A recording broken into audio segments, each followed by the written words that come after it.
बड़े चालाक हो। बोले क्यों? कि हम दुनिया के बाप और तुम हमारो बाप बनने को चाह रहे हो। बोले क्यों? कि मेरे समान दूसरा कोई है ही नहीं। मनु जी बोले तो हमने तो मांगने की आपसे कोई जिद नहीं की, आप ज्यादा दानी बन रहे थे। मांग मांग है तो हमने मांग लिया, अब नहीं दे सकते, तुम्हारे बस की नहीं, मना कर जाओ। देखिए मनु जी भी ऐसे वैसे भक्त नहीं है। आजकल हम और आप भी कोई काम करते हैं, किसी से कहते हैं ये काम करेगा, कोई व्यक्ति के यहाँ करूंगा, बोले ऐसा नहीं मानेंगे। बोले तेरे वाचा भर 3 बार बोल, हम करेंगे करेंगे करेंगे। तो मनु जी महाराज ने कहा, बोले आप बानक बन के आओगे? बोले हाँ आऊंगा आऊंगा आऊंगा आऊंगा। 3 बार सत्य सत्य शब्द का प्रयोग किया तुलसीदास ने चौपाई में। पूर्वहु में अविलास तुम्हारा और सत्य सत्य प्रण सत्य हमारा। 3 बार सत्य सत्य प्रण सत्य हमारा। बोले मैं पुत्र बन करके आऊंगा। तो भगवान कह रहे दुनिया के हम बाप और तुम हमारा भी बाप बनना चाह रहे हो। बोले क्योंकि मेरे समान कोई दूसरा है ही नहीं, अब तो मुझे ही स्वयं आकर के तेरा पुत्र बनना पड़ेगा। आप सरस खोजो कहां जाई, तब मैं तनय हूं न पाई। मैं स्वयं आकर के तुम्हारा पुत्र बनूंगा। अब भगवान ने विचार किया, पुत्र बनूंगा तो पिता का सौभाग्य इन्हें पड़े मिलेगा। माँ भी बैठी है शत्रुपा, माँ का सौभाग्य इन्हें मिलेगा। अब पुत्र तो दोनों का प्रेम चाहता है, माँ का भी और पिता का भी। तो भगवान शत्रुपा के पास गए, बोले आप भी कुछ मांग लो। शत्रुपा ने पहले तो विचार किया क्या मांगू, लेकिन जब सोच विचार के देखा कि मेरे पति ने जो कुछ मांगा है वो अपने लिए कुछ नहीं मांगा, जो कुछ मांगा है वो मेरे लिए ही तो मांगा है। बोले क्यों? कि मेरे पति ने मांगा है आप पुत्र बन करके आ जाओ। तो शत्रुपा जी बोली आप लोग भी सत्य बताना, बालक जब जन्म लेता है तो सबसे पहले किसकी गोदी में जाता है? माँ की में या बाप की में? माँ की में जाता है। मेरे घर में आएंगे, मेरा जीवन धन्य हो जाएगा, मुझे माता बनने का सौभाग्य मिलेगा। क्यों न मैं इसी वरदान को दोबारा मांग लूं जो मेरे पति ने मांगा है। तो भगवान शत्रुपा के पास गए, आप भी कुछ मांगो। तो क्या बोली? मेरे पति के वरदान में कतई बदला मत करो, इसी को यों की तुम मुझे दे दो। जो वरनाथ चतुर नप मांगा और सोही कृपाल मोहे अति प्रिय लागा। यही मुझे प्रिय है, यही यों की तुम दे दो। भगवान बोले दोनों बड़े चालाक। भगवान ने दोनों को कहा ते दो कौशल्या रूपा, यही दोनों दशरथ कौशल्या हुए, भगवान राम के रूप में पुत्र बन करके आए। और इन दोनों से मन शत्रुपा से बोले अब तुम ऐसा करो, आपने मुझे प्राप्त करने के लिए कठिन व्रत किया है, अब तुम मम अनुशासन मानी और बसहु जाए सुरपति राजधानी।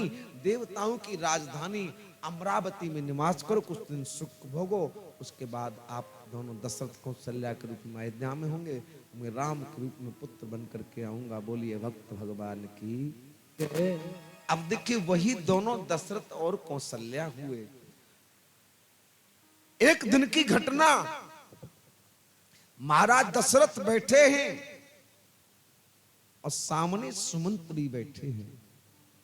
अचानक दशरथ की आंखों में आंसू आ गए। सुमंत ने प्रश्न कर दिया, महाराज दशरथ जैसा राजा जिसका के देवता भी खड़े होकर सम्मान करते हैं, और ऐसे राजा की आंखों में आंसू क्यों रो रहे हैं महाराज आप? तो यहां एक बड़ी सुंदर चौपाई लिखी है, और कल भी मैंने आपको बताया था।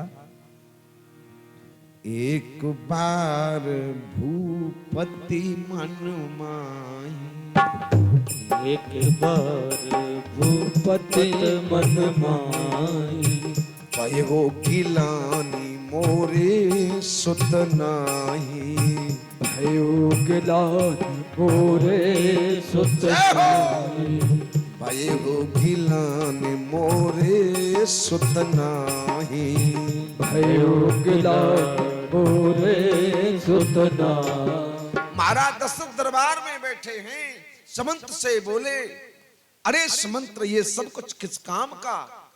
ये धन दौलत यश वैभव कीर्ति ये सब कुछ है, लेकिन किस काम का जिसका प्रयोग करने वाला कोई भी परमात्मा ने मुझे नहीं दिया।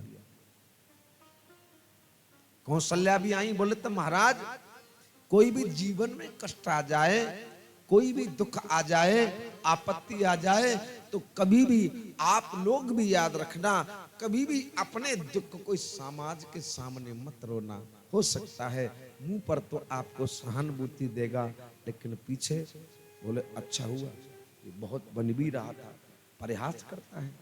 जो भी दुख हो उसे भगवान के भी सामने नहीं रोना चाहिए, उस दुख को गुरु की शरण में जाकर के रोना चाहिए।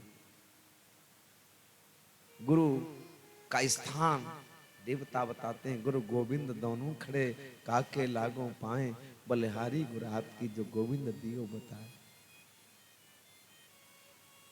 कौशल्या कह रही है, बोले महाराज ये आपको जो दुख है, इस दुख को समाज के सामने मत रोइए। अरे दुख रोना है तो गुरु की शरण में जाओ। तो दशरथ ने जरा भी देर नहीं की, मुकुट उतार के रख दिया, राशि वस्त्र भी उतार दिए, साधारण वस्त्र पहने और मुकुट के बगैर तुरंत गुरु के पास गए और जाकर के नजर झुकाए खड़े हो गए। वशिष्ठ बोले, वाह राजा दशरथ, आप इस दशा में? अरे आप राजा हो, मैं राजगुरु हूं, अरे कोई बात होती आप सूचना कर देते, मैं स्वयं चल करके आ जाता। दशरथ बोले, महाराज सुनो, आज आपके यहाँ एक राजा नहीं आया है, बोले आपके यहाँ आज एक भिखारी याचक आया है। बोले अगर याचक आया है तो वशिष्ठ बैठ गए, बोले क्या चाहिए आपको? तो दशरथ जी महाराज रोते हुए कहते हैं, गुरुदेव अरे वो सरोवर भी क्या सरोवर है। केवल कीर्तन में ताली बजाया करो, कथाएं में नहीं। सरोवर यानी तालाब। वो सरोवर भी क्या सरोवर है, जो जल से ही संपन्न हो। वो तरुबर भी क्या तरुबर है, तर माने वृक्ष। वो तरुबर भी क्या तरुबर है, जिससे फल कभी उत्पन्न हो।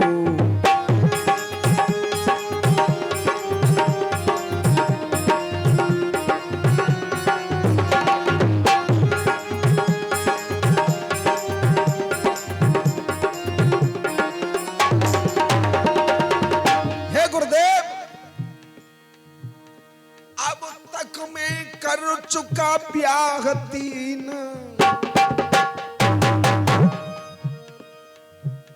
अब तक मैं कर चुका ब्याह 3, पर उसका कोई फल मिला नहीं। अब तक मेरी जीवन बगिया में कोई भी पुष्प खिला नहीं।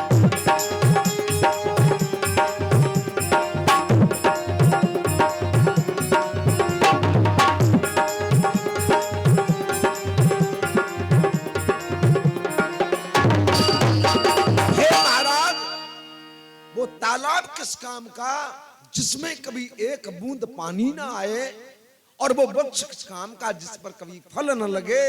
अरे महाराज ये यश कीर्ति वैभव सब कुछ मेरे पास है, लेकिन इसका कोई प्रयोग करने वाला नहीं है। महाराज मैंने 3 विवाह किए, लेकिन फिर भी आज तक मेरा जीवन सूना है। क्या चाहते हो?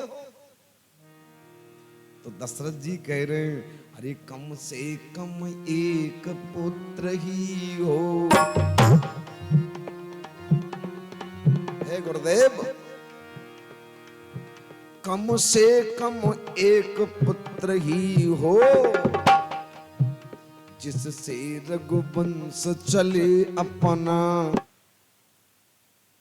तरों को भीतर पड़ पहुंचे, आगे को नाम बढ़े अपना।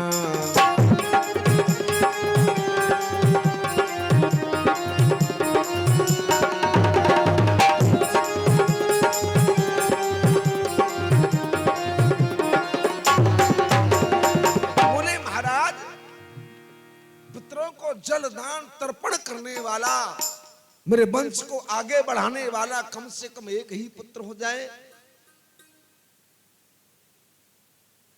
आज वशिष्ठ जी बोले, ये इच्छा तो तुम्हारी ठीक है कि पुत्र सब कुछ चाहते हैं, दुनिया चाहती है हमारे पुत्र हो जाए, जलदान तर्पण करने वाला कोई भी हो।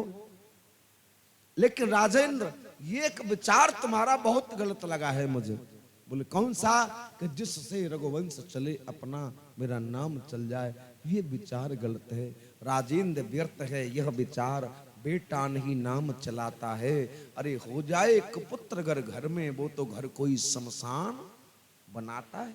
संतान बेटे से नाम नहीं चलता। अगर वास्तव में देखा जाए तो पिता का नाम बेटी से चलता है, बेटी से चलता है।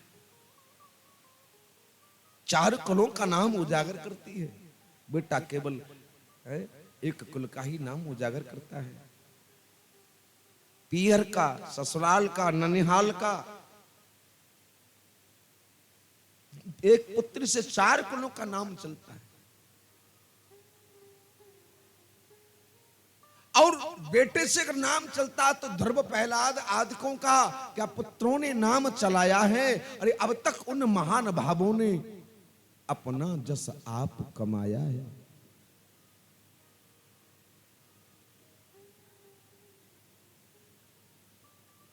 इसलिए इस विचार को त्याग दो। बोल नहीं महाराज, कैसा भी हो एक पुत्र हो जाए। तो वशिष्ठ ने दशरथ को ज्यादा दुखी देखा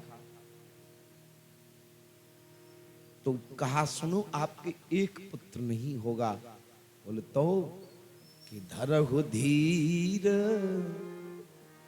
आप दुखी न हो, धरहु धीर होय हई सुतचारी, और त्रिभुवन विदित भगत भयहारी।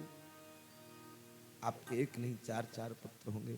तो हाँ, मुझे बात याद आई, एक बार, जहां जहां एक बार शब्द का प्रयोग किया है ना बाबा ने, कल मैंने बताया तमाम चौपाइयां हैं जिसमें एक बार शब्द प्रयोग किया, उनमें विशेष रहस्य छुपाया है। तो यहां लिखा है कि एक बार भूपति मन माही,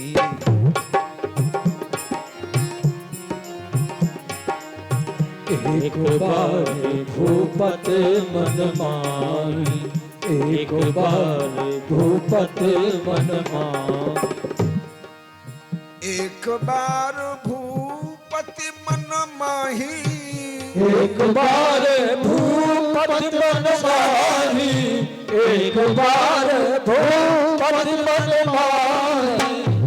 और भाई होगी लान मोरे सुत नाही, भयो दान मोरे सुत नाही, भयो दान मोरे सुत नाही। एक बार का मतलब पहले कभी एक बार ऐसा हुआ, महाराज दशरथ देवासुर संग्राम में देवताओं के पक्ष में